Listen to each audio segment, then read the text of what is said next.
이번 포럼은 ICT 미래보건의료 전략을 주제로 해서 의료계, 산업계, 학계, 정부, 의료 소비자 등 다양한 분야에 계신 분들이 참여하셔 관련 논제에 대한 발표 및 의견을 주실 예정입니다. 그럼 오늘 저희 포럼을 위해 자리하신 주요 귀빈분들을 소개해 드리도록 하겠습니다. 큰 박수로 환영 부탁드립니다. 먼저 오늘 포럼을 주최하신 보건복지부를 대표하여 권덕철 차관님께서 자리해 주셨습니다. 네. 다음으로 미래보건의료 포럼위원회 임태환 위원장님 자리해 주셨습니다. 다음으로 한국보건의료연구원 이영성 원장님 자리해 주셨습니다.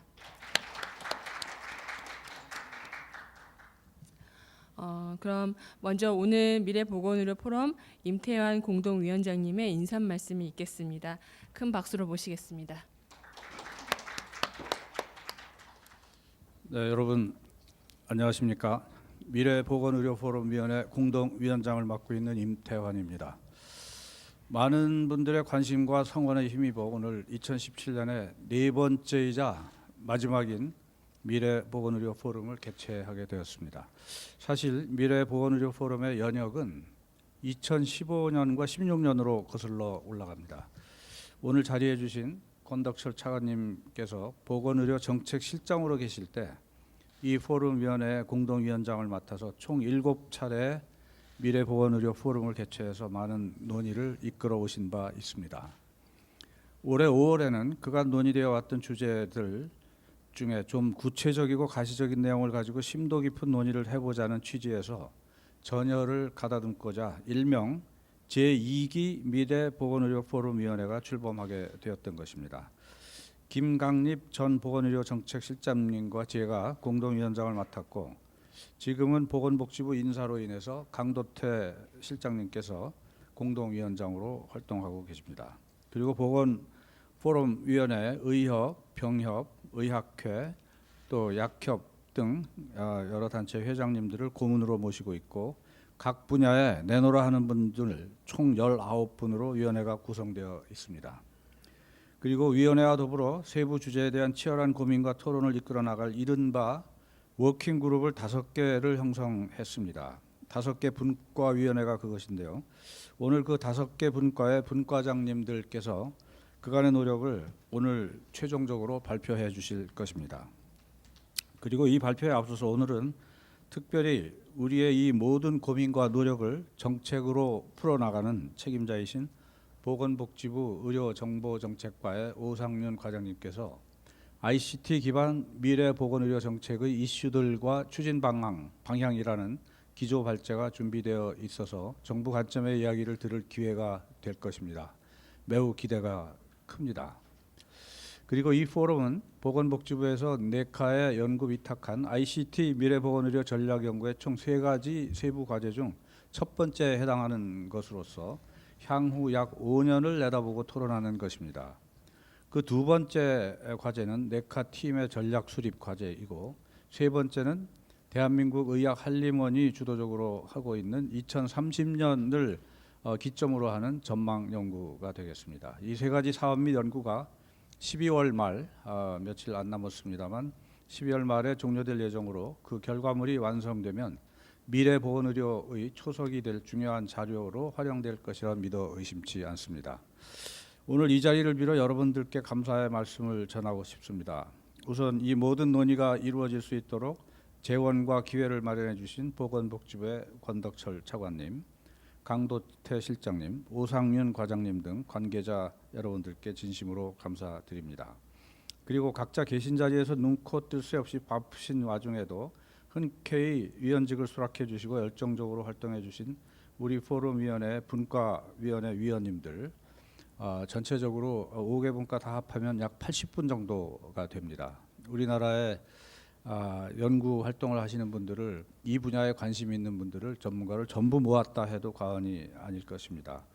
그분들께도 모두 깊은 존경과 감사의 말씀을 전합니다. 그리고 실무에서 많이 애써주신 네카 연구진들 특히 인코플랜 담당자에게도 감사의 뜻을 전합니다.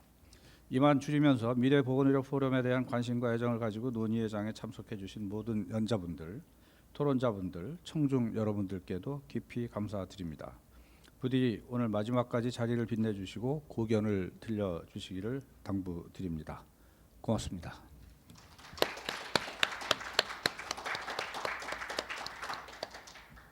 예, 위원장님 감사드립니다. 다음으로 보건복지부 권덕철 차관님의 축사가 있겠습니다. 큰 박수로 환영 부탁드립니다. 네, 안녕하십니까. 방금 그 임태환 그 공동 그 포럼 공동위원장님께서 그간의 경과를 잘 말씀해 주셨습니다. 처음 2015년에 출범할 때 우리가 그 당시에는 이제 그 원격 의료 등 그 ICT를 활용해서 의료를 어떻게 그 접근도를 높이고 그간의 국민들의 건강 증진에 기여할 것인지를 하다 보니 그게 그렇게 해서는 안 된다. 전체적인 ICT와 우리 미래 의료 기술 그리고 국민 건강 증진 이걸 어떻게 할 것인지 좀 전문가들의 의견을 들어서 이것을 미래의 변화를 예측하고 그걸 어떻게 제도화하고 또 활용할 것인지를 논의하자고 했습니다.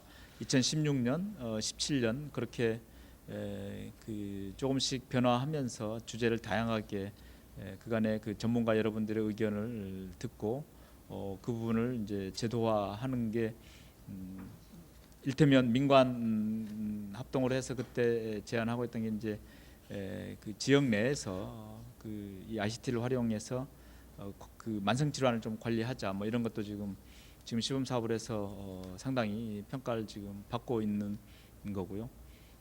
그 보건소에서 모바일 그 헬스케어 하는 부분도 지금 진행이 되고 있고 지역의 그 보건소 중심으로 해서 그런 그 접근도 제고에서도 많이 기여를 하고 있습니다. 그리고 무엇보다 제가 이걸 하면서 그 크게 보람을 느끼는 것은 복지부에 2004년 뭐 그쯤에 보건의료 정보과가 있었는데 없어졌다가 올해 우리 보건실에 드디어 그 의료정보정책과가 신설이 됐습니다. 그건 그간의 이 포럼을 통해서 이런 필요성이라든지 우리 앞으로의 ICT 기반으로 그 미래 의료 기술을 어떻게 활용할 것인지가 그게 이제 반영이 됐다고 생각이 됩니다. 정부 내에서 정부의 그 한 조직을 만들어낸다는 게 쉽지는 않은데요. 이 포럼이 기반이 됐다는 것을 말씀을 드립니다. 그래서 그간의 그 포럼의 위원장을 맡아 주신 우리 임태환 당시 네카 원장님이셨고 지금은 이제 이영성 원장님께서 또 같이 이어서 이렇게 해주시고 있는데 감사의 말씀을 드립니다. 그 아까 우리 저기 공동위원장님께 듣기로 굉장히 많은 분들이 이 포럼에 신청을 했는데 연말이고 그래서 많이 바쁘신 걸로 알고 있지만 이따가 그 5개 분과위원장님들께서 그간에 이제 논의했던 것을 직접 해서 발표를 해 주시는 걸로 알고 있습니다. 특히 그 구체적으로 이 사업들을 어떻게 의료 현장에게 적용할 것인지 했는데 그 제목들 들어보면 바로 우리가 지금의 그 논의가 어떤 상황인지를 알 수 있을 것 같습니다. 강건욱 교수님께서 소비자 의료 정보에 대한 주권 찾기 이게 그 여러 분들이 이런 얘기를 지금 현재 해주고 계시고요. 조비룡 교수님께서 1차 의료 건강 관리, 또 백남종 교수께서 만성질환의 예방과 치매 관리, 또 손준범 교수 ICT 기반 혁신 의료 기술 관련해서 그리고 얼마 전에 그 의료정보학회 30주년 기념식에 갔었었는데 그때 박래웅 이사장님을 뵀는데 오늘 또 의료정보의 그 공유와 개방에 특히 이제 개방형 플랫폼 구축과 의료 서비스를 어떻게 개발할 것인지 오늘 이런 그 굉장히 귀중한 주제들을 오늘 발제해 주신 걸로 알고 있습니다. 그간 이런 그 심도 있는 논의를 통해서 이 포럼의 노력들이 이 제도화되고 결실을 맺을 수 있도록 그리고 결국 보건의료 기술 개발과 그리고 국민의 건강 증진에 크게 기여할 수 있을 걸로 생각이 됩니다.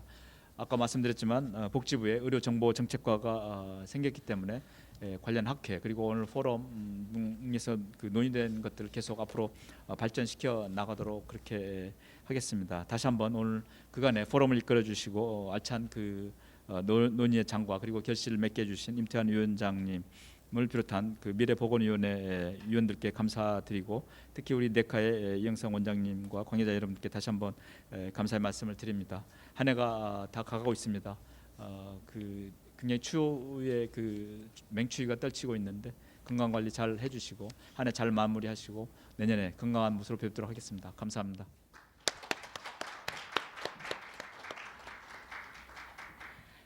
차관님 좋은 말씀 감사드립니다.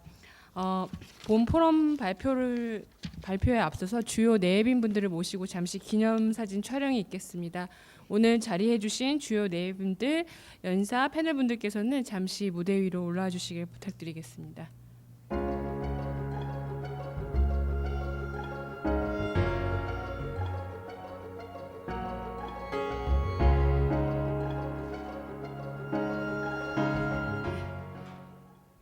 그럼 첫 번째 순서를 시작하도록 하겠습니다. 첫 번째 순서는 ICT 기반 미래 보건의료 정책의 이슈와 추진 방향에 대해서 보건복지부 의료정보정책과 오상윤 과장님께서 기조 발제를 진행해 주시겠습니다.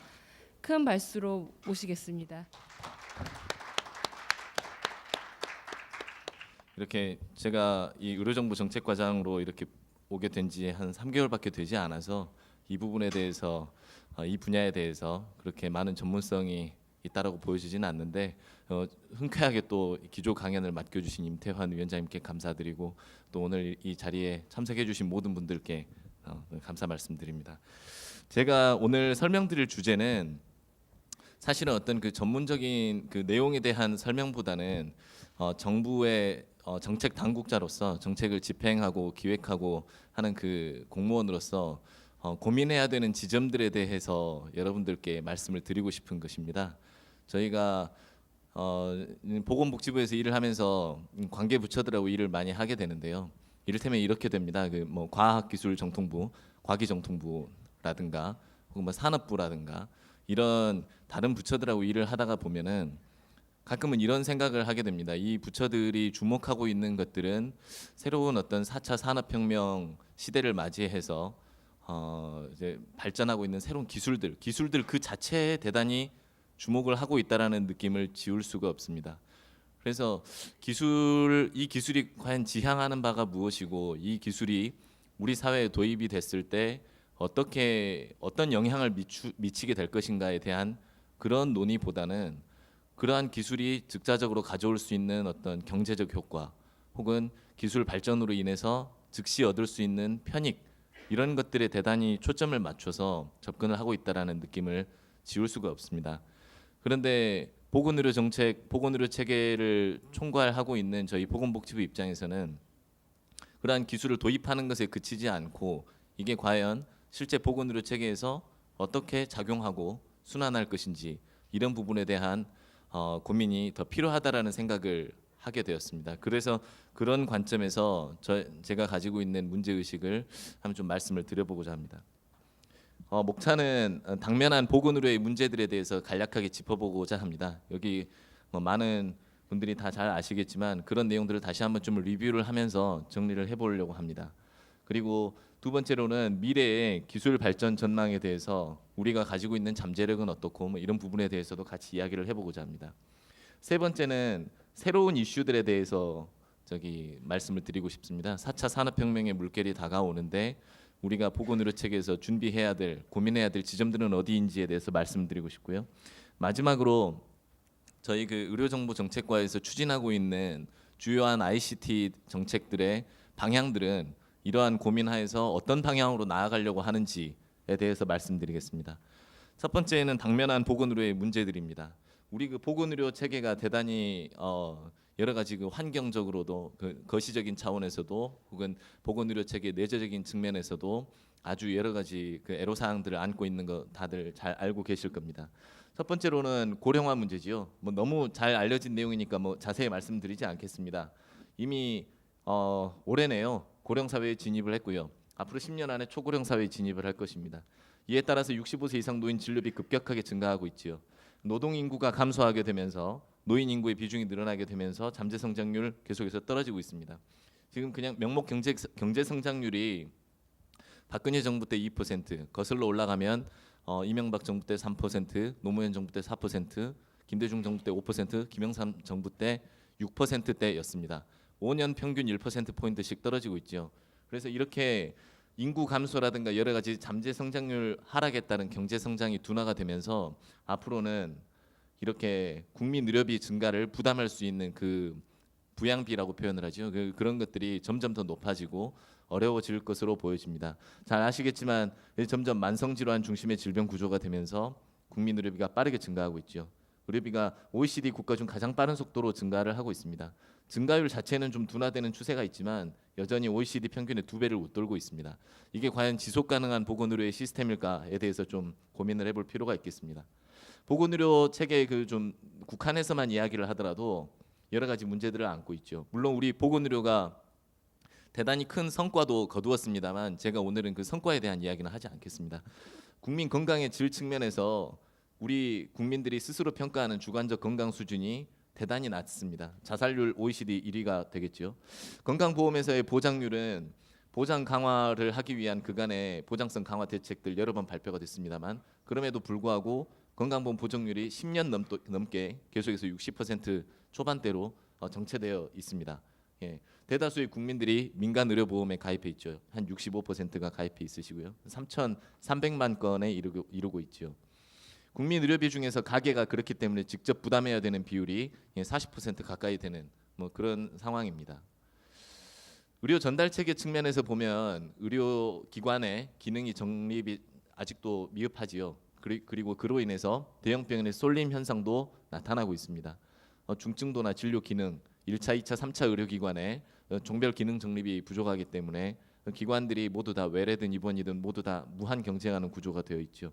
환자는 정보가 부족하기 때문에 큰 병원을 선호를 합니다. 그래서 점점 그렇게 아프시면 상급 종합병원으로 다들 달려가시죠. KTX가 생기면서 대단히 그런 현상이 더 가속화됐다는 분석도 있습니다. 그런데 지역 간 격차 측면도 한번 보실까요? 의사 의료 인력의 지역 편중이 지금 서울 쪽에 편중이 되어 있는 거 잘 아실 거고요. 종합병원이나 응급의료기관, 분만 산부인과 같은 필수 의료기관의 지역 간 격차도 아직 뭐 여전합니다. 만성기 1차 의료 관련한 의료의 질이 미흡하다라는 지적도 있습니다. 당뇨, 고혈압, 천식과 같은 만성 질환에 대해서 예방 가능한 입원율이 OECD 국가에 비해서 훨씬 높은 상황이라는 그런 지적이 있습니다. 1차 의료가 뭐 확립이 되어 있지 않기 때문에 이런 또 문제가 있는 것 같기도 하고요. 한편으로는 또 이런 보건의료 체계 전반에 대해서 영리화 논란도 나타나고 있습니다. 의료기관과 또 관련 산업의 영리 추구 움직임이 가속화되고 있다는 지적이죠. 예. 그렇기 때문에 그런 의료 영리화 현상으로 인해서 뭐 과도한 이윤을 추구를 한다라든지 이런 흐름 때문에 환자의 질병 예방이나 치료라는 본연의 목적에 소홀하게 될 수 있다는 국민의 불안이 야기가 되고 의료 민영화, 의료 영리화 이런 논쟁이 붙을 때마다 국내에서 대단히 뜨거운 이슈로 항상 다뤄지고 있습니다. 한편으로는 우리의 우수한 보건의료 체계의 역량과 잠재력을 활용을 하면 새로운 성장 동력으로 활용할 수 있다라는 시각도 대단히 강하게 제기가 되고 있습니다. 양질의 일자리를 창출할 수 있고요. 보건의료가 노동 집약적인 성격을 갖고 있기 때문에 한국 의료에 해외로 진출하게 되면 더 큰 가능성이 있다라는 그런 비전도 있고요.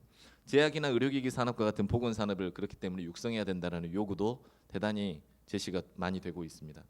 그래서 이렇게 지금 그 앞에 이렇게 제가 이제 설명드렸던 것들이 어떤 고령화라든가 의료비 증가라든가 건강 문제, 보장률 이런 제반의 문제들을 아직 안고 있는데 앞으로 우리가 보건의료 체계의 근본적인 미션이랄까요? 나아가야 할 방향은 여전히 이러한 가치들을 계속 추구를 해야 되는 상황이 있는 것이죠.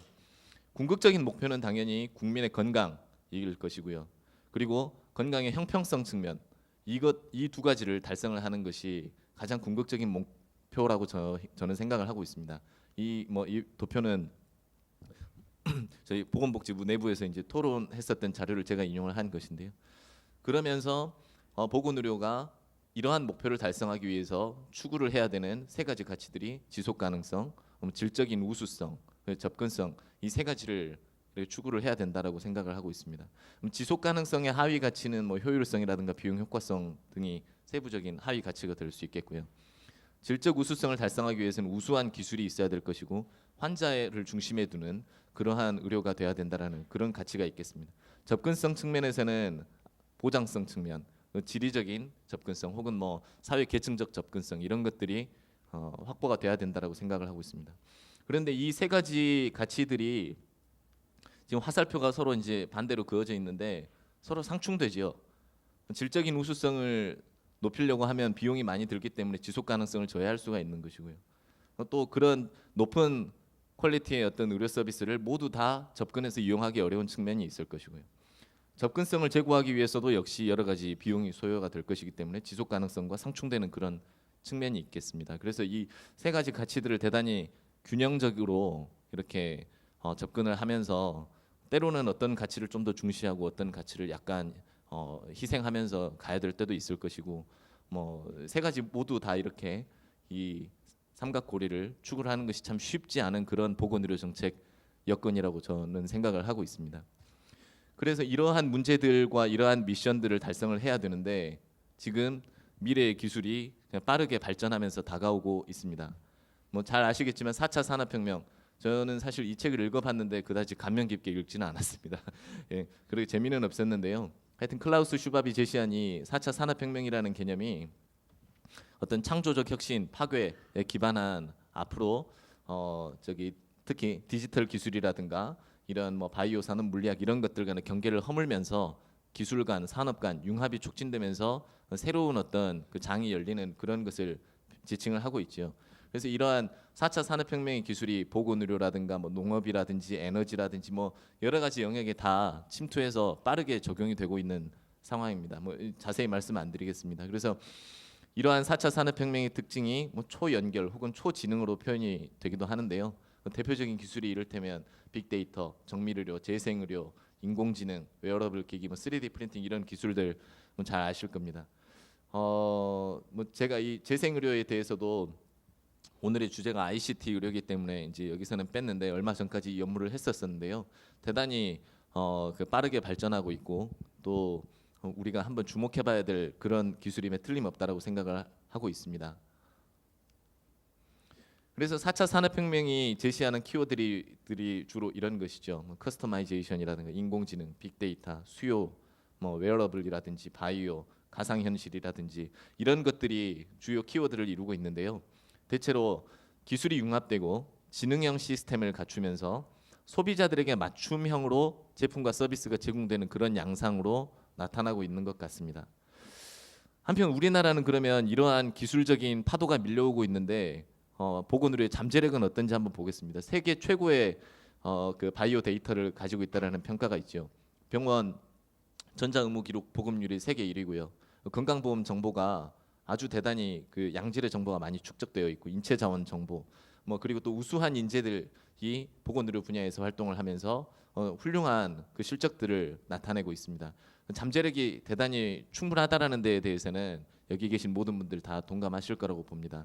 게다가 어떤 소셜 인프라 측면에서도 세계에서 가장 높은 수준의 ICT 발전 지수 그리고 또 제가 방금 앞에서 잠깐 생략했습니다만 최근에 발표된 보고서에서도 OECD 최고의 어떤 그 빅데이터 보유 뭐 이런 두 번째였죠. 1위가 아이슬란드 30만 명 인구의 아이슬란드였는데요.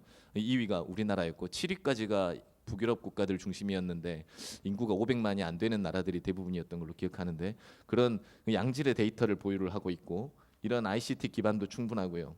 또 뭐 의료 한류라는 것도 사실 외국에서 일정 부분 좀 주목을 받고 있는 것도 사실입니다.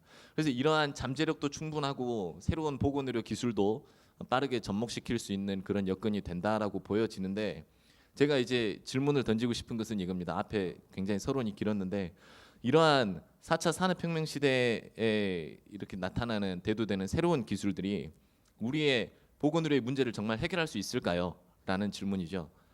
제가 아까 말씀드린 이 세 가지 이 트라이앵글에서 각각의 그 이 가치들을 추구하는 그 저해 요인들이 방금 앞에 말씀드렸던 몇 가지 우리 보건의료의 문제점들, 뭐 고령화라든가 국민 의료비 증가하는 이런 양상들은 지속 가능성에 저해를 하고 있죠.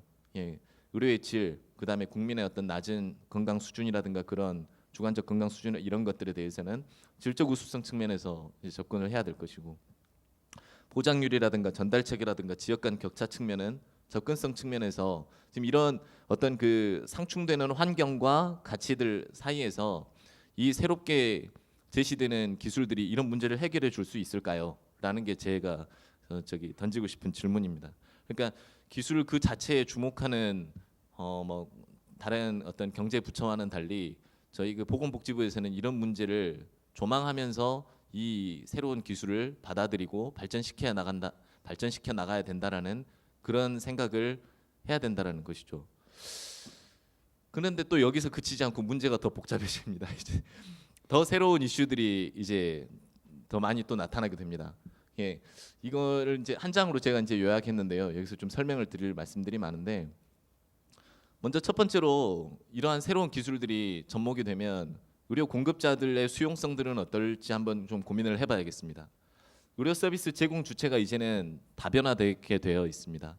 예를 들어서 뭐 건강관리 서비스라든가 각종 스마트폰 어플을 통해서 여러분들에게 적절한 건강 정보를 제공하는 그런 것들, 이미 그런 것 자체가 기존의 의료기관에서만 제공되던 헬스케어 서비스가 그 이외의 주체에 의해서, 그 이외의 공급자에 의해서 제공이 된다라는 것이죠. 그리고 그러면서 의료 인력만이 아닌 다른 건강과 관련된 전문 인력들이 이 부분에서 의료 서비스 제공 주체로서 이제 그 영역이 넓어질 가능성이 대단히 큽니다.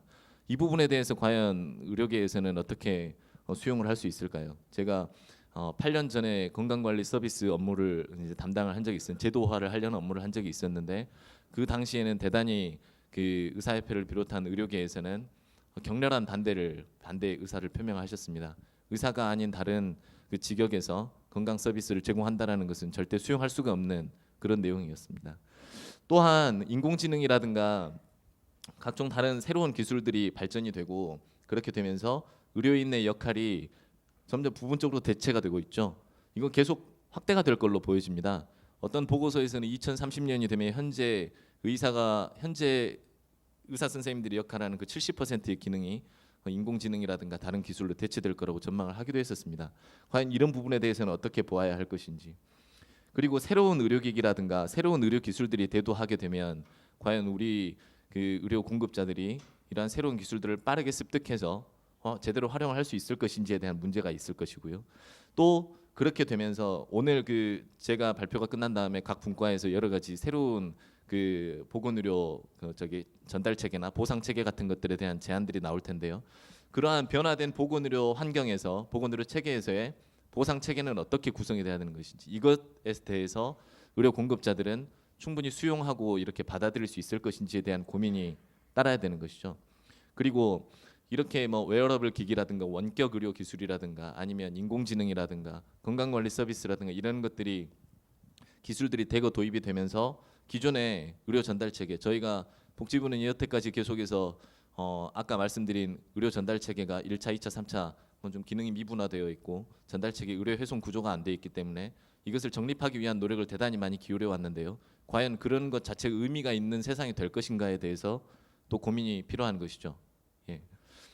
환자, 의료 수요자, 국민이나 환자의 입장에서는 어떨까요? 이제 자기 정보를 제대로 관리하고 활용을 해야 될 필요성이 생깁니다. 뒤에 말씀드리겠지만 개인의 정보 주권 문제, 여기서도 나옵니다만 그런 문제들이 대단히 크게 부각이 되고 있습니다.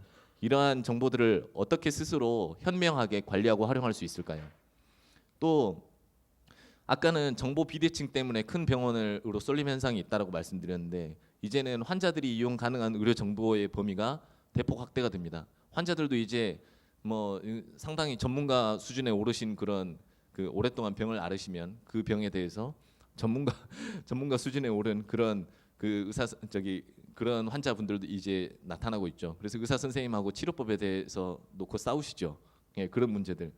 그리고 이러한 새로운 기술들이 도입되는 데 대해서 그런 환자가 이런 비용을 적절하게 부담할 수 있을 것인가? 비용 부담의 수준은 적절한가? 형평성이 있는가? 사회 혹은 접근성은 확보가 되는가? 너무 비싸서 가난한 사람은 새로운 기술을 접할 수 없게 되는 것인가? 뭐 이런 문제가 되겠죠. 또한 보건의료 체계에 국한하지 않고 국민 전체, 사회 전체 측면으로 볼 때 어떠한 파급 효과를 가져올 것인가에 대해서도 고민이 필요합니다. 예를 들어서 제가 이제 얼마 전에 국무조정실에서 어떤 어린이들에 대한 질환을 이게 지금 사회적 문제가 심각하기 때문에 대책을 수립해야 된다라는 그러한 작업을 한 적이 있었습니다. 그래서 그러면서 이제 여러 가지 그 학교 환경이 이제 베이스가 되는 것이죠. 이제 학교에서 그런 질환을 갖고 있는 그 어린 아이들을 어떻게 케어를 하고 돌볼 것인가 뭐 이런 이야기들이 나왔었어요. 그런데 저희한테 이제 물어본 것이 의료기관의 정보를 학교로 쏴줘라. 나이스 시스템이 있죠, 교육부. 그래서 그런 정보들을 잘 교육 현장에서 활용을 해서 아이들을 돌볼 수 있도록 해야 된다라는 그런 제안이 갑자기 덜컥 나온 겁니다. 근데 저는 그 내용을 보고 자신을 할 수가 없었어요. 그러니까 기술적으로 그런 정보들을 의료기관에서 학교로 전송을 하는 것이 어렵지는 않겠죠. 그리고 그렇게 해서 이 아이에 대해서 뭐 제대로 정보를 알고 선생님들이 케어를 해줄 수 있다면 좋은 것인데 과연 그렇게 됐을 때 그 학교 현장에서 제대로 이게 정말 우리가 바라는 대로 활용이 될까? 혹은 아이들에게 뭔가 그 낙인을 찍히거나 뭐 그런 문제가 생기지는 않을까? 개인 정보, 아이들의 의료 정보가 학교에서 어떻게 관리되는지 모르는 채로 막 유통이 되고 돌아다니고 혹은 소문이 나고 하면서 이 아이들이 더 어려움을 겪지는 않을까? 대단히 예측을 할 수가 없었어요. 제가 학교 현장에 대해서 또 잘 모르기 때문에. 그래서 그 과제는 삭제를 해달라고 요청했습니다. 그래서 반영이 됐거든요. 그래서 이를테면 우리가 그런 그 지금 이제 기술의 편의성과 그거에만 초점을 맞추면 저는 이제 제가 했던 판단이 뭐 맞는지 틀리는지에 대해서는 아직 확신은 솔직히 말씀드리면 없는데 그게 과연 우리가 예상하지 못하는 사회 경제적인 그런 작용에 의해서 또 다른 문제를 낳을 가능성은 없을지에 대해서 우려스럽다라는 것이죠. 정보는 한번 이렇게 가버리면 다시 그 주워 담기가 힘든 것이니까요. 또 새로운 기술이 계속해서 도입되면서 보건의료의 지속 가능성이 담보될 것인가? 이러한 새로운 기술들이 정말 효과적이고 효율적인 의료를 할 수는 있을 텐데 비용적인 측면에서도 우수한지에 대해서는 저는 약간 퀘스천 마크입니다. 부분적인 기술들은 다 비용 효과적일 수 있겠지만 그렇다고 해서 전반적인 추세가 비용이 여태까지 의료 기술의 발전에 따라서 국민 의료비 추세가 감소하거나 하지는 않았었던 것 같거든요. 특히나 그럴 수밖에 없는 그런 문제들이 기업이라든가 뭐 이런 뭐 예를 들어서 의료기기 기업을 예시로 들어볼까요? 기업이 새로운 의료기기를 개발하기 위해서 R&D를 합니다. 그래서 그렇게 하기 위해서는 자본이 필요하고 투자 여력이 확보가 돼야 됩니다. 그리고 그것으로 인해서 만들어낸 새로운 그 기기 혹은 뭐 저기 치료제로 이런 것들에 대해서 투자한 만큼 회수할 수 있어야 되고요. 적정한 수익과 이윤이 보장돼야 됩니다. 이런 것 때문에 그냥 무작정 저렴한 상품들을 만들 수만은 없는 상황이겠죠. 뭐 아이폰 가격이 해마다 새 모델이 나와도 구 모델은 싸지지만 새 모델은 항상 100만 원이 넘잖아요. 기본적으로 들어가야 되는 그 인력이라든가 자본이라든가 이런 것들을 충당해야 되기 때문에 가격을 낮추지 못하는 것이라고 생각을 합니다. 그러면 그러한 것들이 건강보험 재정의 부담은 어떻게 될 것이고 그렇다고 해서 건강보험으로 부담을 하지 않으려고 비급여를 확대하면 보장률은 떨어지겠죠. 뭐 여러 가지 그런 문제들이 발생할 것입니다. 또 최근에 가장 문제가 되는 것들은 정보 주권이나 개인정보 보호에 대한 문제죠. 개인정보를 활용을 한다라고 하면 어디까지 할 것인가, 어떤 목적으로 할 것인가, 동의 방법은 옵트인인가 옵트아웃인가, 뭐 포괄적 동의인가, 아니면 구체적인 건건이 동의를 할 것인가, 여러 가지 이런 부분에 대해서 사회적 합의라든가 심층 검토된 바가 아직은 우리나라에 없는 것 같습니다. 그리고 환자가 여기에서 내가 다 동의를 하고 내가 알아서 활용을 하겠어라고 자기 정보를 활용을 한다고 하더라도 과연 진짜 정보 주권이 보장이 될 것인가? 지난번 포럼이었던가요? 자기 정보를 환자가 활용하는 데 대해서 뭐 어떤 분이 질의를 하셨던 것 같은 기억이 나는데 하여튼 뭐 보험사에서 전부 다 환자한테 개인의 정보, 의료 정보를 모두 다 어디 그 의료기관으로부터 다 받아가지고 제출을 해라라고 이를테면 요구를 할 수도 있다라는 것이죠. 아주 편리한 정보 시스템이 구축이 된다면. 그리고 또 이런 개인정보의 활용과 보호에 대한 그 가이드라인은 어디까지인가에 대해서 사회적 합의도 아직 안 돼 있는 상황이라고 보여집니다. 그리고 우리의 그 보건의료 제도 규제 측면도 한번 좀 짚어보고 싶습니다. 이건 이제 사실 이제 앞에서 한 칸을 차지를 해야 될 내용인데 이제 아예 그냥 하나로 좀 키웠습니다. 제가 이제 직전에 했던 업무가 의료기기 산업 육성 업무였기 때문에 예시를 들어서 신개발 의료기기의 시장 진출에 대해서 한번 말씀드려 보겠습니다. 뭐 의료기기를 개발하게 되면 개발하고 임상 시험을 거친 다음에 허가, 신의료기술평가, 보험 등재를 거치고 시장에 나가게 되죠. 근데 이 절차들이 사실 너무나도 어렵습니다. 사실 여기 저기 네카 원장님도 계신데 이런 말씀 드려서 저기 죄송합니다만 대단히 이제 식약처에서 허가를 받아야 되고요. 네카에서 신의료기술 평가를 받아야 되고요. 건강보험공단에서 보험 등재를 해야 됩니다. 이러한 일련의 절차들이 그 절차 자체로도 어렵지만 기관들마다 요구하는 자료나 이런 것들이 다르죠. 그리고 또 여기 이를테면 여기 그 식약처에서 허가를 받고요. 식약처에서 허가를 내주는 방향과 관점이 신의료기술 평가나 건강보험에 등재될 때 필요한 내용하고 또 다릅니다. 이건 뭐 저기 그 제도가 참 문제가 있는 부분일 수도 있겠죠. 상당히 그 저기 업계에 계신 분들한테 많이 지적을 받았었던 것인데요.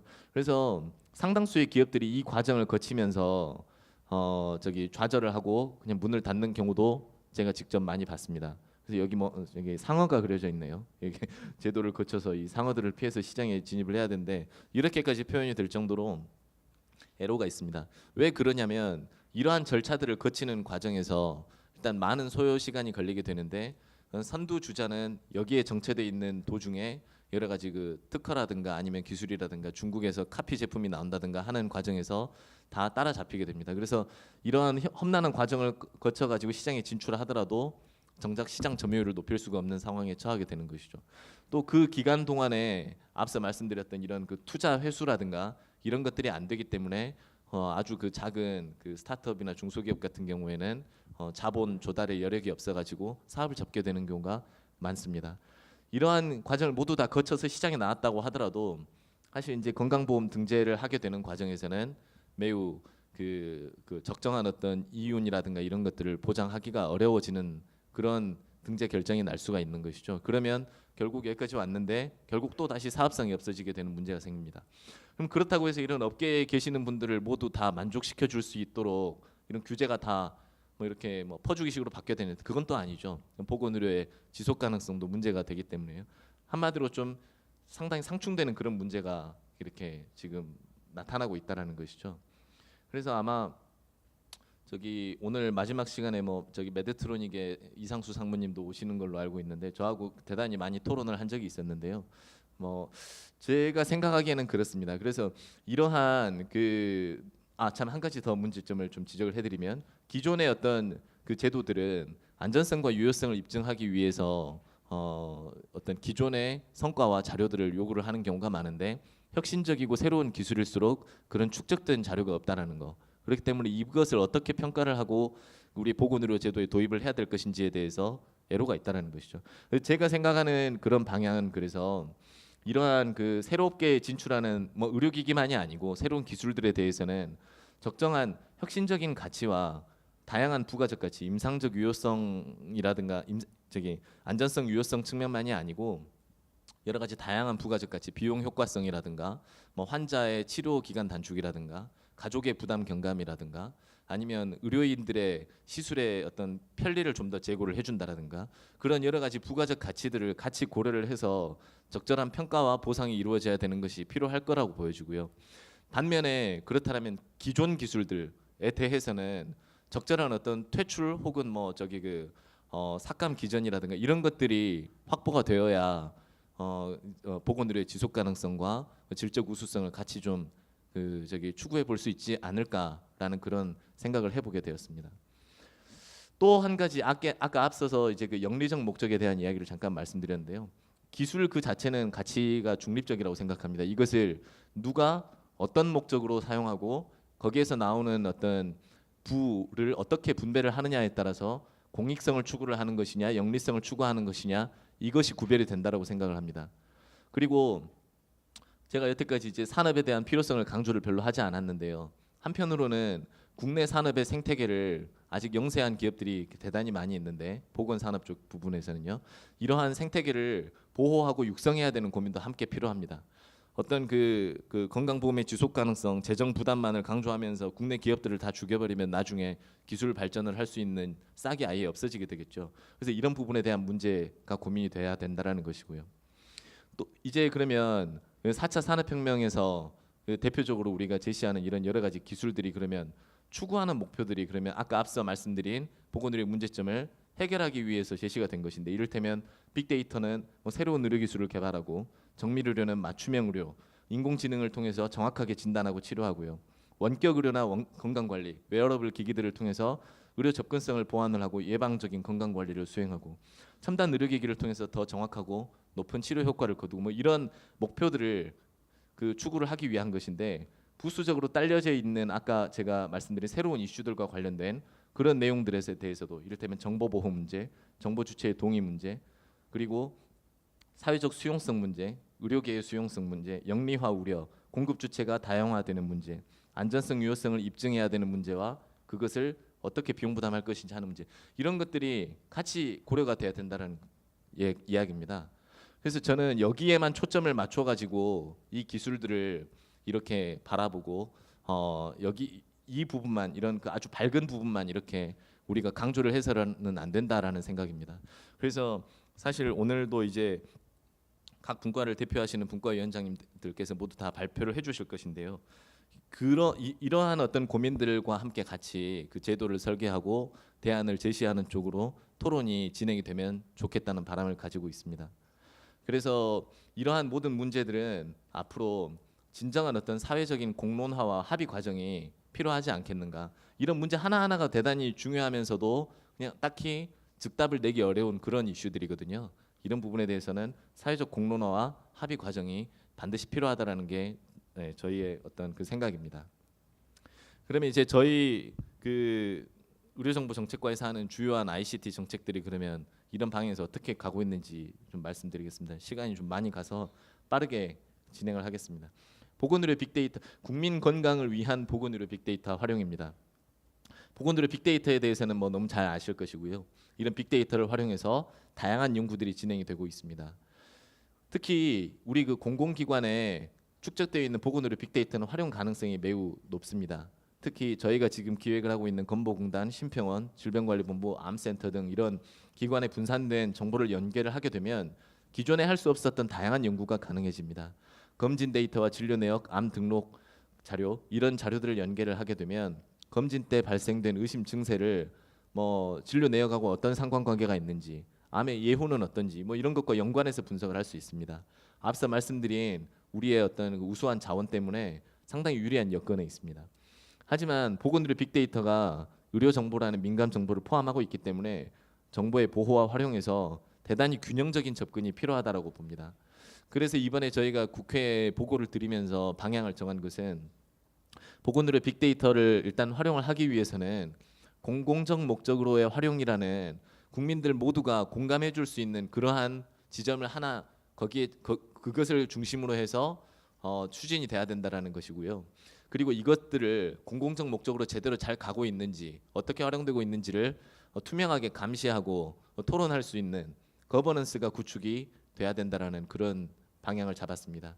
그래서 저희가 2년간에 걸쳐서 앞으로 보건의료 빅데이터 시범 사업을 추진할 것인데요. 이런 보건의료 분야의 정책 연구, 의료정보기술 연구, 보건의료기술 연구, 건강 연구, 이러한 공공적 목적으로 활용을 하겠다라는 계획을 1차적으로 세웠습니다. 이용자들도 일단 그 중앙행정기관이라든가 공공기관, 연구기관, 학계가 이용을 할 수 있는 것으로 정리를 했고요. 이 모든 과정들은 시민의 참여 그리고 전문성에 기반한 논의가 이루어져야 될 것이고, 개인정보는 철저하게 보호를 해야 된다라고 생각합니다. 그래서 이와 관련된 거버넌스를 구축을 하겠다라는 것이고요. 학계, 의료계, 법조계, 뭐 전문가들 그리고 시민사회, 이런 각계가 참여하는 위원회를 구성해서 운영할 예정입니다.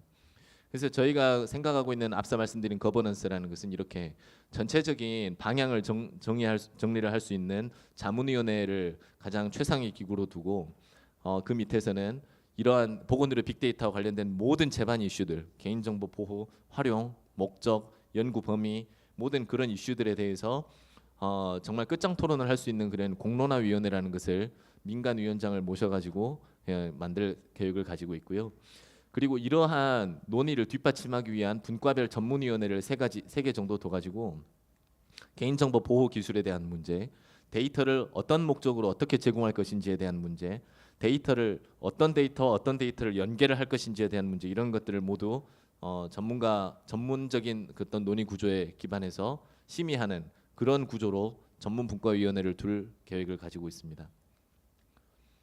정밀의료 기술에 대해서는 이제 뭐 좀 생략을 하겠습니다. 여기 저희가 지금 기획하고 있는 것은 크게 두 가지인데요. 정밀의료의 암 진단 치료법 개발 사업, 그리고 정밀의료의 병원 정보 시스템 개발 사업, 이렇게 두 가지가 있는데 지금 올 여름부터 론칭돼서 출발을 하고 있는데요. 한 가지 이것만 좀 말씀을 드리면, 지금 제가 제시한 이 그림 있잖아요. 이제 이를테면 이 내용도 최근에는 이제 시민단체에서도 대단히 그 문제 사업으로 이렇게 주목을 하고 있습니다. 왜냐하면 이 시스템에 대해서 이런 모식도는 나와 있는데 이 전체적인 과정에서 개인의 정보가 어떻게 동의되고 어느 경로로 흘러가서 어떻게 활용이 되고 이 모든 병원들이 그렇게 접속해서 사용할 수 있는 권리와 뭐 법적인 근거가 있는지 뭐 이런 것들에 대해서 의구심을 갖고 있기 때문이죠. 그래서 제가 이제 앞서도 뭐 굉장히 사회적 합의가 필요하다고 말씀드렸는데 어떤 그런 방향성이 반드시 토론이 돼야 될 것이고요. 그러한 방향성 하에서 이 사업의 구체적인 내용들도 좀 정리가 될 필요가 있지 않나, 그런 생각을 가지고 있습니다. 진료정보 교류 사업은 이제 환자를 중심에 두고 추진하는 사업이 되겠죠. 환자가 어떤 병원에 가더라도 자기의 진료 연속성을 보장을 하고 양질의 진료를 받을 수 있도록 하는 그런 것이죠. 지금 그 거점병원 6개 거점병원을 저희가 지정을 했고, 내년에는 2군데 거점병원을 더 늘리고, 올해는 1,322개에 달하는 의원급 의료기관과 같이 연계하는 그런 사업을 진행하고 있는데, 이 사업 진행과 더불어서 자기주도 건강관리 서비스 플랫폼이라는 것을 좀 개발을 해가지고 스스로 자기의 각종 진료 이력이라든가 이런 것들을 확인할 수 있는 그런 플랫폼 구축에 대해서도 검토를 하고 있는 상황입니다. 그래서 지금은 아까 말씀드린 것처럼 그 법적인 근거를 작년에 정비를 하고 난 다음에 올해 시행이 됐고 6개 거점이 1,322개 기관까지 올 연말에 개통이 되는 상황입니다. 내년에는 정보 교류와 관련된 수가를 마련한다라든지 이런 부분에 대해서도 대책을 수립을 할 계획입니다. 마지막으로 의료의 공공성을 보완하기 위한 원격 의료입니다. 원격 의료 사업이 지난 정부에서부터 대단히 뜨거운 감자였었습니다. 지금 저희가 하고 있는 사업은 기본적인 정책 방향이 현재 의료법에 규정되어 있는 의사 의료인 간 원격 의료 법적인 근거의 테두리 하에서 도서벽지 같은 의료 취약계층을 대상으로 원격 의료를 활용을 하겠다라는 것입니다. 의료 전달 체계, 의료의 접근성이 보장되지 않는 지역을 중심으로 그런 데에서 원격 의료 기술을 활용을 해서 접근성을 높이겠다라는 것이죠. 그래서 의사와 간호사 모형으로서 보건소와 보건지소 간에 혹은 뭐 진료소 간에 이런 원격 의료 모형을 지금 계속해서 사업을 진행을 해나가고 있고요. 또는 의사와 방문 간호사 간에 어떤 원격 의료를 통해 가지고 적절한 진단과 처방을 할 수 있는 그런 내용들을 시범 사업으로 지금 진행을 하고 있습니다. 제가 이렇게 사업 앞에 수식어를 다 달았는데요. 이렇게 국민 건강을 위한 맞춤형 의료를 위한 환자를 중심에 두는 의료의 공공성을 보완하기 위한 원격 의료 사업, 빅데이터 사업, 이렇게 말씀을 드렸는데요. 이렇게 이제 좀 말씀을 드리는 이유는 이러한 새로운 기술과 어떤 정부 정책 내용들이 지향하는 바가 보건 의료의 그런 부족한 부분들을 보완하기 위한 것이라는 것을 잊지 않아야 된다는 생각을 갖고 있고요. 기술 그 자체만 이렇게 발전시켜야 된다 이렇게 접근해서는 안 될 것 같다라는 그런 말씀을 조금 꼭 드리고 싶었습니다. 그래서 이러한 정부 당국자가 보통 이렇게 질문만 던지고 발표를 마치는 경우가 드물 텐데요. 저는 좀 오늘은 생산적인 토론이 뒤에 이루어질 것이라고 생각을 하고 여기에서 좀 그 발표를 마무리하고자 합니다. 예, 들어주셔서 감사합니다.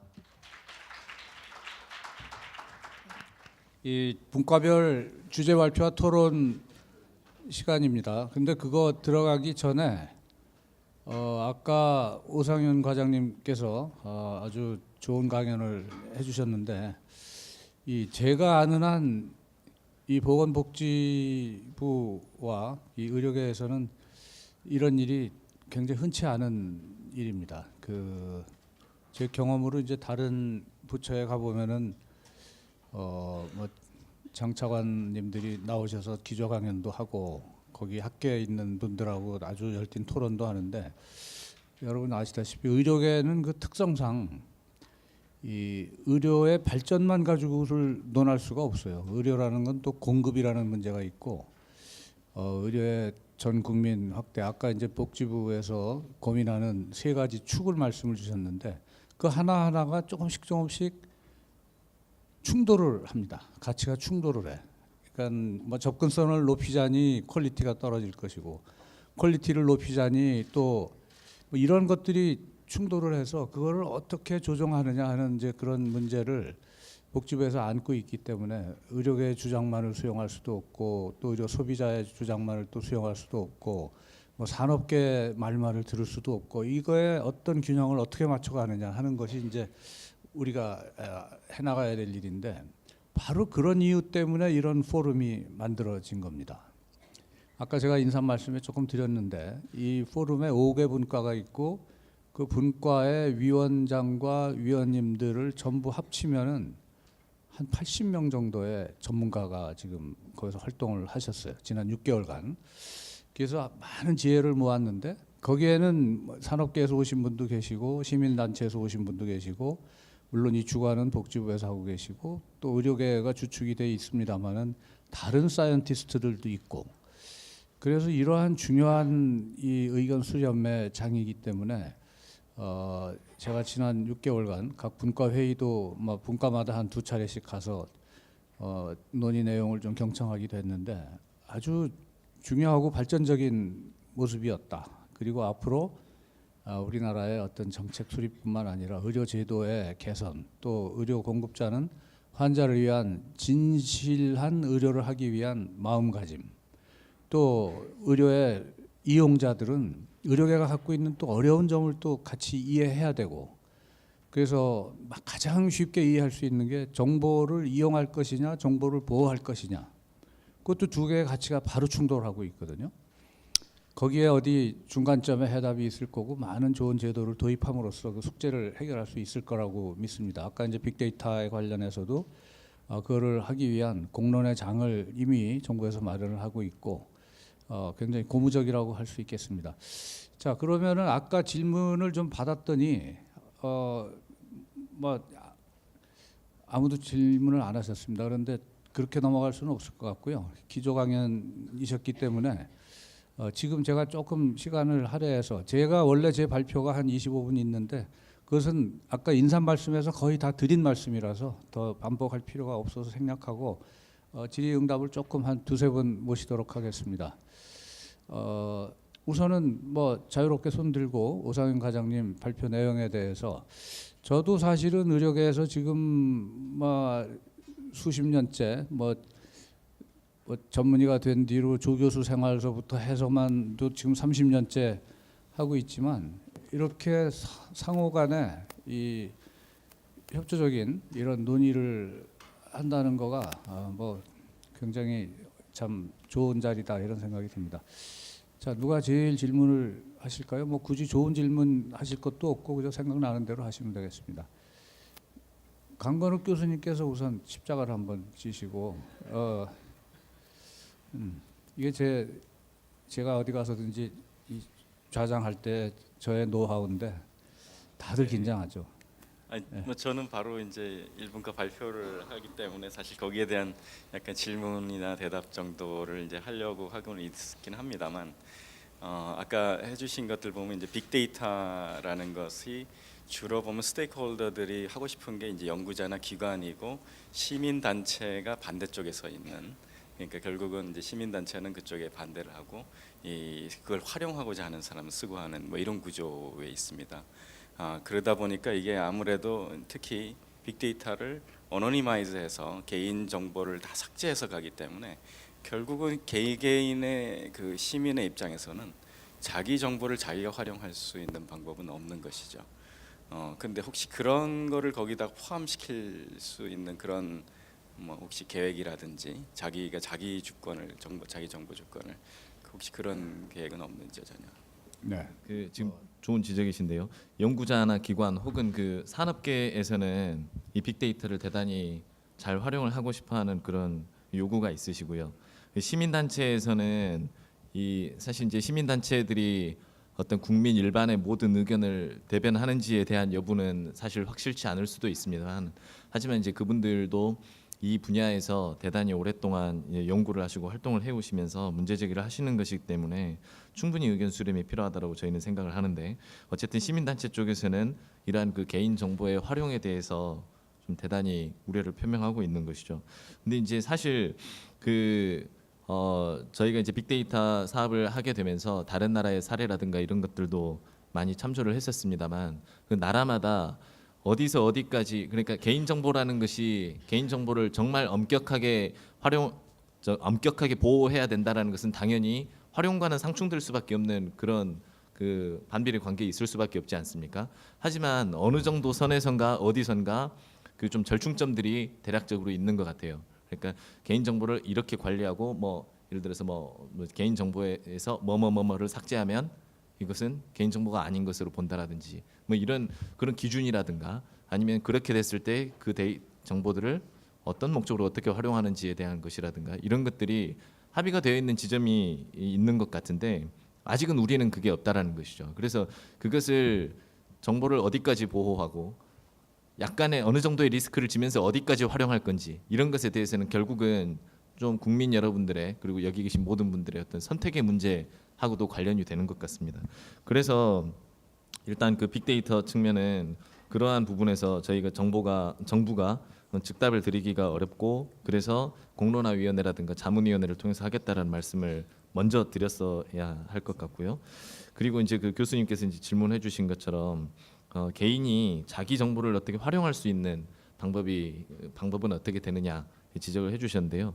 지금 저희가 구상하고 있는 그 데이터는 연계를 하려고 하는 데이터의 범위는 건보공단이나 그 심평원 질병관리본부 암센터에 이미 누적이 되어 있는 전 국민의 다양한 그 검진 데이터 혹은 청구 데이터 뭐 이런 그 진료 내역 데이터 이런 것들입니다. 그래서 사실 여기에 대해서 이제 최선의 방법은 이 자료들을 어디까지 이렇게 그 식별 불가능한 정도로 해서 활용할 수 있을 것인지에 대한 검토가 1차적으로 필요할 것 같고요. 더 나아가서 이제 필요한 부분에 대해서는 개인이 옵트아웃을 통해서 내 정보를 이제 그런 용도로 활용할 수 없도록 하는 그런 통로를 만들어 주는 것도 검토가 돼야 될 거라고 보여지고, 반면에 내가 내 정보를 활용하고 싶다라는 통로도 필요하다라는 것인데, 가장 1차적인 그 방안이 아까 제가 발표 자료에서 잠깐 말씀드렸지만, 이를테면 뭐 진료 정보 교류 사업에서 이제 자기의 그 진료 내역이라든가 정보를 확인할 수 있는 그런 플랫폼을 앞으로 검토를 하고 있다라고 말씀드렸는데, 이제 그런 것에서부터 조금씩 출발을 해 나가야 된다라고 봅니다. 그리고 정밀의료 사업이라든가 이런 것들도 모두 개인이 자기 정보를 어떻게 활용하는지에 대해서 모두 동의를 하고 그런 원칙 하에서 이게 추진이 돼야 된다라는 그 생각을 가지고 있는데요. 이것도 마찬가지로 구체적으로 그 동의의 범위, 활용 방법 이런 것들에 대해서는 깊은 토론과 어떤 그 검토가 필요하다라는 말씀을 드리고 싶습니다. 예, 저희는 일단 그렇게 준비를 하고 있습니다. 네, 감사합니다. 그 공론화위원회가 언제까지 결론을 낼 거로 보세요? 지금 뭐 그 위원회 운영의 뭐 종료 시한 같은 것은 현재 정하지 않았고요.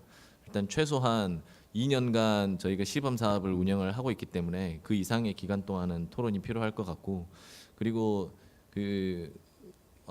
예를 들어서 전문분과위원회 아까 그림에 잠깐 보여드렸었는데, 그런 기구들은 당연히 빅데이터 사업을 하는 한 계속해서 필요한 그런 기구들이기 때문에 일단 지속적으로 일단 운영을 할 계획을 가지고 있습니다. 네, 물론 지속적으로 하는 거는 뭐 아주 꼭 필요한 일인데, 제가 드리고 싶은 말씀은 이 문제에 대해서 지난 수년간 많은 논의를 해왔고 어떤 문제가 있는지도 다 알고 있어요. 그래서 조금 부족하더라도 어떤 규정이나 이런 거를 만들어서 일단 인스톨하고 해나가면서 고치는 방향을 가시면 어떨까.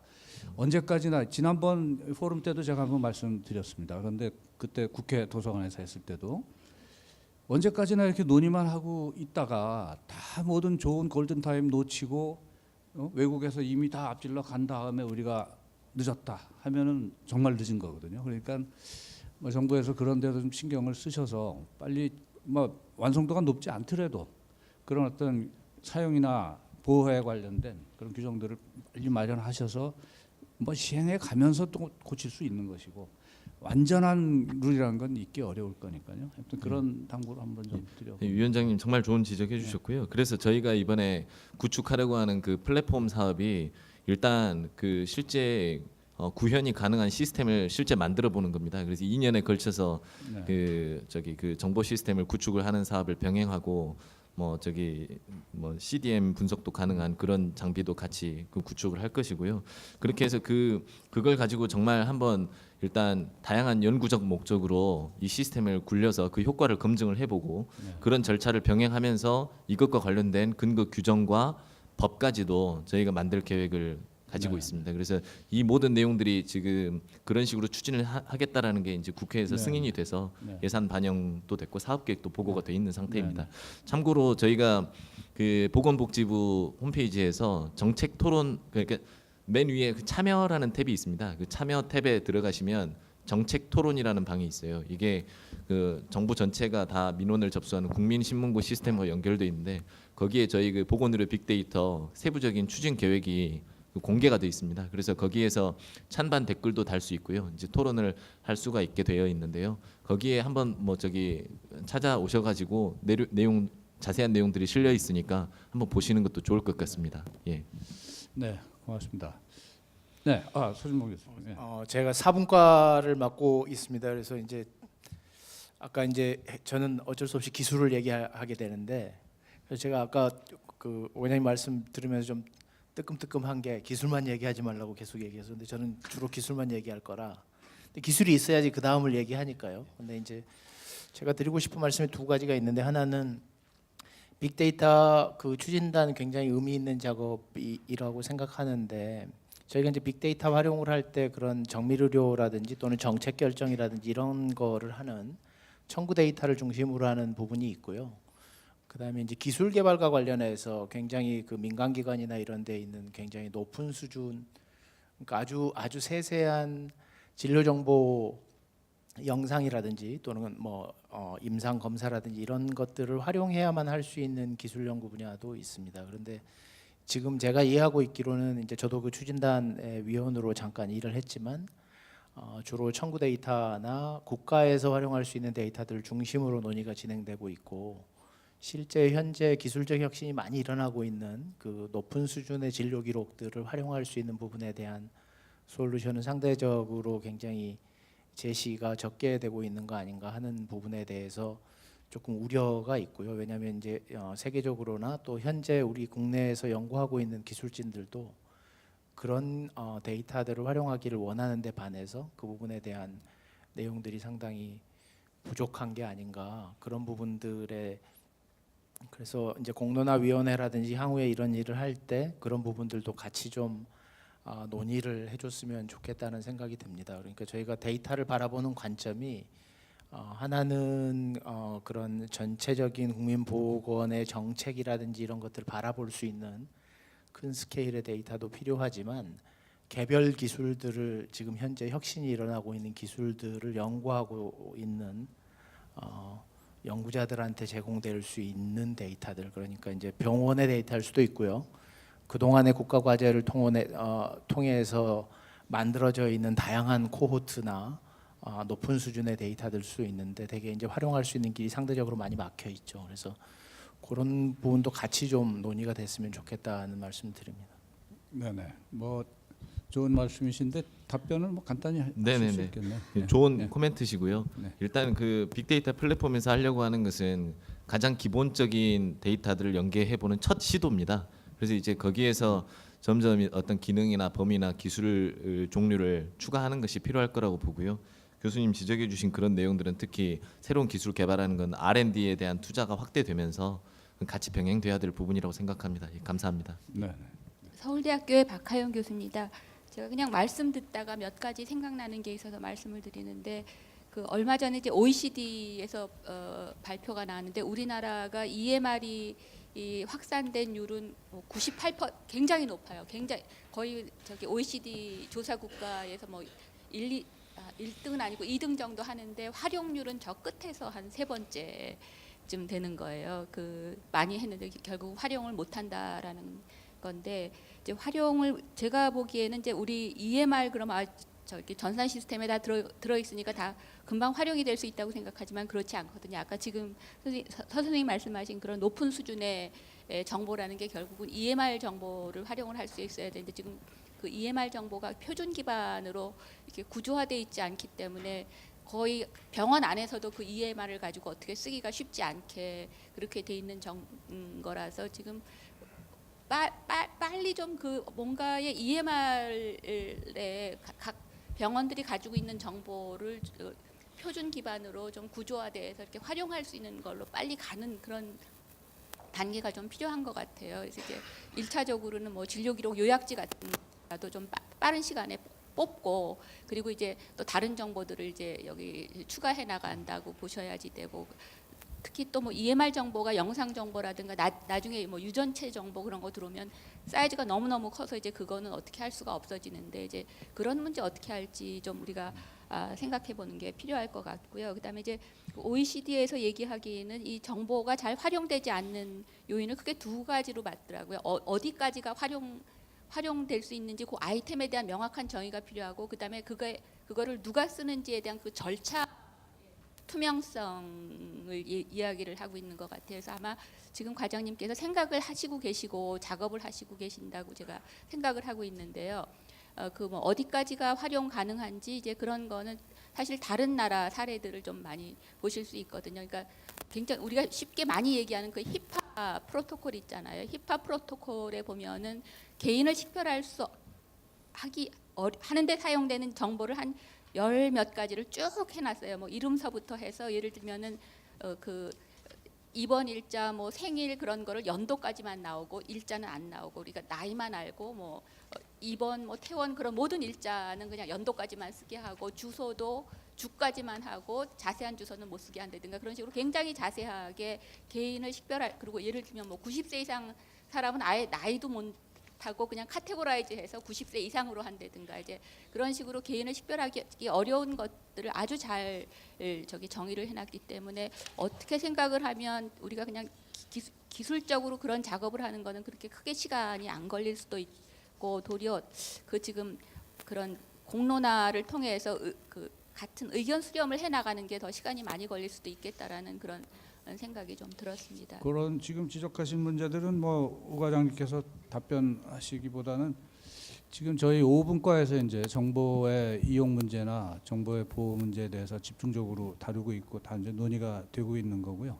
이따가 아마 5분과 발표 때 또 커버가 될 거고 그렇습니다. 좋은 지적에 대해서 감사드립니다. 자, 뭐 귀한 분이시고 근데 이 오 과장님을 제가 이제 저희가 이 실제 격월로 이렇게 포럼을 하고요. 격월로는 위원회를 합니다. 근데 이쪽으로 발령을 받으시고 오셔서 첫 번째 위원회 오셨을 때 몇 마디 발언하시는 걸 보니까 저분이 굉장히 공부도 많이 하시고 조예가 깊으시다.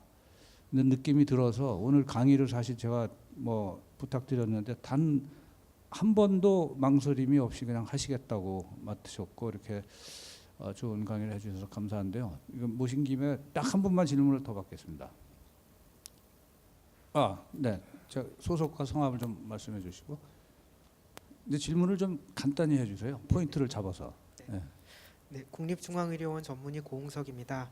아까 말씀해주신 그 환자를 중심에 두는 진료 정보 교류 사업에 관한 것인데요. 이것을 지역 거점 의료기관과 협력병원 등을 중심으로 한 어떤 정보 공유 시스템을 구축하고 있다라고 알고 있습니다. 근데 제가 근무하는 국립중앙의료원을 비롯해서 공공의료를 담당하는 여러 의료기관이 사실은 지자체 또는 뭐 적십자 병원 등 소속 단체가 소속 기관이 다름으로써 환자 정보가 공유되기 어렵다라는 문제가 있고요. 또 한 가지는 이런 병원들이 공통적으로 굉장히 의료 자원이 부족합니다. 전문의뿐 아니라 다른 의료 기사 또는 장비 등이 매우 부족한데 이런 것을 통합적으로 관리하게 되면 훨씬 더 새로운 병원을 짓거나 아니면 기존 병원에서의 협력 시스템을 구축하는 데 있어서 지금보다 훨씬 같은 총 자원을 가지고도 더 효율적으로 이용할 수 있지 않을까 이런 생각을 해보고 있습니다. 이런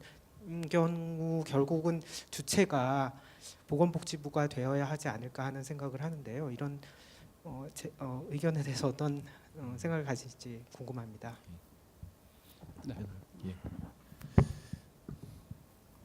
예, 지금 공공의료 기관에 대해서도 일단 저희가 지금 그 추진하고 있는 것이 여러 가지 뭐 예산적인 문제 혹은 뭐 여러 가지 뭐 또 저희가 단숨에 어떤 그 인프라라든가 이런 것들을 한 번에 확충할 수 있을 만큼의 역량이 아직은 그 물적인 인적인 자원들이라든가 이런 것들이 부족하기 때문에 단숨에 우리나라 모든 의료기관에다가 이 진료 정보 교류 시스템을 확 깔 수는 없는 그런 상황인 것이고요. 그래서 일단은 저희가 이제 민간 의료기관들 중심으로 거점 병원들을 적어도 지역별로 이렇게 좀 균형적으로 이렇게 분산이 돼야 된다라는 그런 목표를 가지고 있습니다. 그래서 민간의 그 병원들하고 병원 의원들을 중심으로 해서 1차적으로 확산을 해나가고 지금 제안을 해주신 그런 공공의료 기관의 정보 교류라든가 이런 것들도 같이 추진을 해나가도록 그렇게 말씀을 드리겠습니다. 그리고 잠깐 말씀드리면 아까 박하영 교수님 말씀 중에 이제 EMR 관련해 가지고는 저희가 충분히 그 의료계가 수용하고 활용할 수 있는 방향으로 EMR의 어떤 지금 인증제도 법이 통과가 돼가지고 도입을 할 것이거든요. 그래서 적절하게 가이드라인을 드리고 또 지원을 해드리면서 어떤 EMR이라는 게 일단 1차적으로 환자의 정보를 안전하고 체계적으로 관리해서 좋은 의료 서비스를 하기 위한 것이잖아요. 그래서 그런 부분들을 제고할 수 있도록 제도를 추진해 나가겠다는 말씀 짤막하게 좀 드립니다. 네네. 제가 답변을 막은 격이 됐네요. 근데 박 교수님께서 말씀 중에 보급률은 세계 2위인데 이용률은 꼴찌에서 3위라 그러셨어요. 근데 그 사용률이라는 게 어떤 걸 뜻하는 건지 잠깐 마이크로 좀. 예. 제가 좀 거기서 이제 작업을 한 사람한테 들었는데 이용률 자료를 심사평가원에서 이제 OECD가 요청을 했나 봐요. 네네. 어디에 사용하는가를 체크를 해달라고 했는데 그거를 체크해 보낸 직원이 뭐 모두가 우리만 보고 있다 뭐 아무도 못 본다고 아마 그렇게 체크해서 보냈던 글쎄요, 것 제가 같은데 이해하기가 좀 어려웠던 게 그러니까 EMR이 굉장히 액티브하게 쓰이고 있는데 그 보급률과 사용률이 그렇게 차이 난다는 게 좀 얼뜻 이해가 안 가서. 아니 근데 EMR을 뭘 다른 다른 의료기관이 본다든가 그 의료기관 안에서 의사 선생님들이 진료를 하시면서는 많이 보시지만 그 이외에는 저는 청구 위에는 잘 쓰고 있지 않다고 파악을 하고 문제는 있거든요. 이제 우리가 그래서 지금 예, 이제 활용이라는 예. 것이 그냥 그 의료기관에 있는 선생님들만 보시는 거 하고 그 의료기관에서 이제 진료비를 청구할 때 쓰는 거만 하지 거기서 얘기하는 거는 사실은 그 미국의 네. 하이텍 액트에서도 그렇고 이게 뭐 약국하고도 본다라든가 다른 기관하고도 본다라든가 무슨 레지스트리하고도 그렇죠. 공유를 네. 한다든가 굉장히 한 대여섯 가지의 그 활용 분야가 있는데 우리는 거의 그냥 기관 안에서만 보고 있기 때문에 혹시 답변하신 분이 잘 모르는 채로 막. 그것도 그렇고 사실은 제가 뭐 그분 근데 그 문제는 우리나라에만 있는 게 아니라 미국이나 그렇죠. 이런 데서도 똑같은 문제에 직면하고 있거든요. 표준화 문제가 잘 해결이 안 되니까 그냥 한 호스피탈 내에서 아니면 한 구역 내에서만 쓰지 이거 인터 호스피탈 교류라든가 이런 게 굉장히 장애를 많이 받고 이제 있어서. 미국이 그랬던 거는 2011년까지 그랬고 그 이후에 하이텍 액트를 하면서 굉장히 많이 우리가 지난 한 네, 3년 우리보다 사이에 굉장히 많이 많이 앞서갔죠. 발전을 그렇죠. 했기 때문에 이제 그렇게 가고 사실은 우리가 한번 참고해야 볼 시스템은 영국 시스템이라고 생각을 하는데요. 이제 영국은 크게 세 가지 티어로 이제 공유할 수 있는 시스템을 가지고 있어서 좀 네. 얘기가 길어지니까 나중에 예, 말씀을 이따 또 예. 토론 시간이 있고요. 자, 오 과장 감사합니다. 네, 고맙습니다. 여러분 다시 한번 박수를 좀.